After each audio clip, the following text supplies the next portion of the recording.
திருவள்ளூர் நகர்மன்ற கூட்டத்தில் முக்கிய தீர்மானங்கள் நிறைவேற்றப்பட்டுள்ளது. திருவள்ளூர் நகராட்சி அலுவலக வளாக கூட்டரங்கத்தில் நகர்மன்ற குழு சாதாரண கூட்டம் நடைபெற்றது.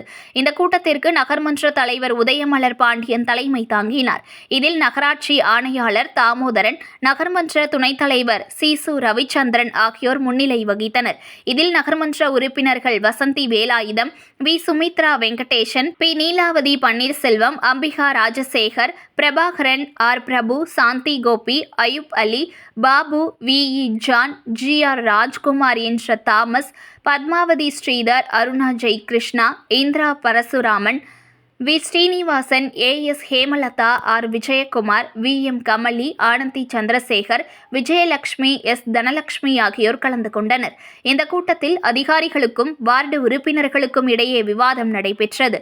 திருவள்ளூர் நகராட்சியில் உள்ள 27 வார்டுகளிலும் பொதுமக்களுக்கு தேவையான அடிப்படை வசதிகள் செய்வது குறித்தும் நகர்மன்ற உறுப்பினர்கள் தங்கள் பகுதியில் உள்ள குறைகளை நிவர்த்தி செய்யுமாறு எடுத்து கூறினார்கள். நகர்மன்ற உறுப்பினர்களின் கோரிக்கை மீது உரிய நடவடிக்கை எடுக்கப்படும் என நகர்மன்ற தலைவர் உதயமலர் பாண்டியன் தெரிவித்தார். இதனைத் தொடர்ந்து திருவள்ளூர் நகராட்சியில் வளர்ச்சிப் பணிகள் செய்வது குறித்து முக்கிய தீர்மானங்கள் நிறைவேற்றப்பட்டது. இந்த கூட்டத்தில் நகராட்சி பொறியாளர் நடராஜன், சுகாதார அலுவலர் மோகன், நகரமைப்பு அலுவலர் விஜயா மற்றும் பொதுமக்கள் கலந்து கொண்டனர். செய்திகளை உடனுக்குடன் தெரிந்து கொள்ள லைக் பண்ணுங்க, ஷேர் பண்ணுங்க, சப்ஸ்கிரைப் பண்ணுங்க, மறக்காம கமெண்ட் பண்ணுங்க.